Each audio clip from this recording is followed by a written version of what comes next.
I aim to try and tap that great American spirit that opened up this completely undeveloped continent from coast to coast and made it a great nation. America is back, standing tall, looking to the 80s with courage, confidence, and hope. The economy was pretty sick when we came into office, and as the doctor on the case, I'm pleased to report that the patient is not only out of bed but back on the job. We have canceled 73 million copies of federal publications. We have eliminated 2,200 various publications, bulletins, and reports and so forth, such as How to Buy a Christmas Tree. And then there was a regular one they put out, and I just happened to take that one off the cabinet table today and bring it along, because I thought it was pretty indicative of the kind of thing the government's been doing. It's How to Have a Sparkling Clean Sink, Kitchen Sink. Now, the very top of it illustrates why they had to keep this bulletin out for you people. It said a clean sink helps keep you and your family healthy. A dirty sink often smells bad. It will attract bugs. For a clean kitchen, you need a clean sink. The last point is, a clean sink looks nice. Now, you ladies know you'd have never thought of that by yourselves if the government hadn't pointed it out to you. Federal grants are like rabbits. They multiply like crazy, and when they're out, you can't catch them. More than a decade ago, a Supreme Court decision literally wiped off the books of 50 states statutes protecting the rights of unborn children. Abortion on demand now takes the lives of up to 1.5 million unborn children a year. Human life legislation ending this tragedy will someday pass the Congress, and you and I must never rest until it does.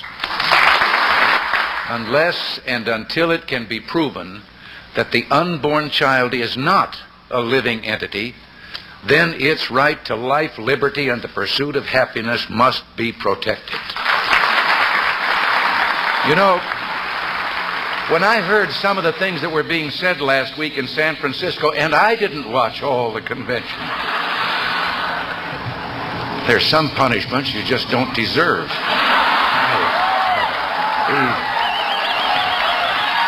But from what I did hear, and then maybe the next day read about, I couldn't help but think that maybe the fog is so thick out there that it was getting inside their heads. But maybe they're going so far left, they've left America.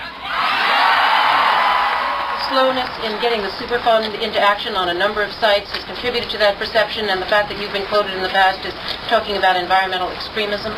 Well, there is environmental extremism. I don't think they'll be happy until the White House looks like a bird's nest. Thank you, Mr. President.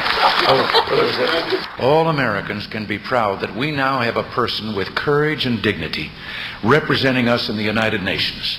A brilliant individual whose strength of character reflects the values of our great country. I think Jean Kirkpatrick is a 10.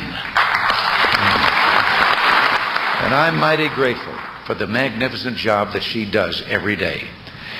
After she'd been there a while, I asked Jean what was the biggest difference between things now and what they had been. And she told me, she said, Mr. President, we've taken off our kick me sign. I remember, as a matter of fact, a young president at his inaugural who said, ask not what your country can do for you, ask what you can do for your country. And within a matter of weeks, they had introduced 29 new spending programs of what the country could do for the people. Today we see candidates who are trying to buy support by telling people what the country will do for them and making promises to interest groups. Now, we were aware that there might be some harassment because for the last couple of years, Libyan planes have come out and harassed, in one instance or two, have even in international waters. But French planes, in one instance or two, have even fired. Whether they were firing directly at the plane or not, we don't know, but this was the kind of harassment tactics they were following. And in the briefing, the question came up with regard to if they actually became hostile and fired on our forces, ships or planes, what would our response be in these maneuvers? We notified everyone in advance that we were going to hold the maneuvers. And there was only one answer to that question. If our men are fired on, our men are going to shoot back. Mr. President, if you could do one thing to make the world a better place, what would it be? That one thing would be the total elimination of nuclear weapons and You know, the other day I was on a campus, a college up in Ohio, and I was taking some questions from the students, and one of them said to me, "What do you want the American people to remember most about your presidency?" Well, I hope they won't have to be remembering soon, but I was taken aback. It's the kind of question you don't often hear, and you're a little surprised you haven't thought about it. And then I said that I just felt if they'd remember that I gave the government back to the people. Dear Mr. Reagan,